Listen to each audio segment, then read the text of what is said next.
শৱাখনত থাকি উশাহ লোৱাৰ লগে লগে ভৰি দুখন লগাই ওপৰলৈ তুলিব লাগে। হাতৰ তলুৱাৰে কঁকালখন ধৰি থাকিব লাগে আৰু কঁকালৰ পৰা ভৰিলৈকে পোন কৰি ৰাখিব লাগে। উশাহ নিশাহ স্বাভাৱিক হ'ব লাগে।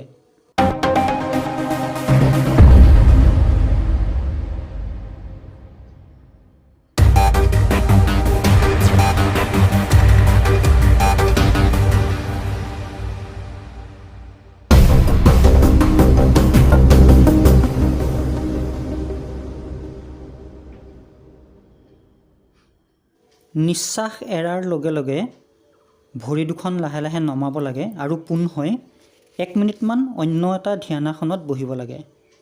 তাৰপিছত 1 মিনিট শৱাসন কৰিব লাগে। এইদৰে 1 মিনিটকৈ 3বাৰ কৰিব লাগে অথবা একেৰাহে 3 মিনিট কৰি শেষত শৱাসন কৰিব লাগে।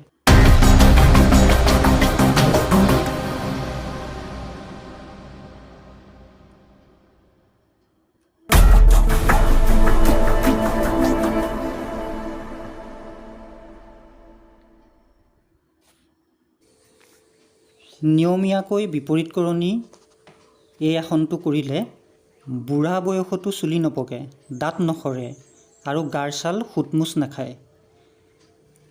পেটৰ যন্ত্ৰপাতি বিপৰীতমুখী হোৱাৰ ফলত কোষ্ঠবদ্ধতা, হজমজনিত বিভিন্ন ৰোগ আৰোগ্য হয়। মূৰ কামোৰণি, মূৰ ঘূৰণি, চকুৰে আন্ধাৰ দেখা, তেজ শূন্যতা আদিৰ বাবে এই আসন বহুত উপযোগী। এই আসনে থাইৰয়ডৰ সমস্যা দূৰ কৰে।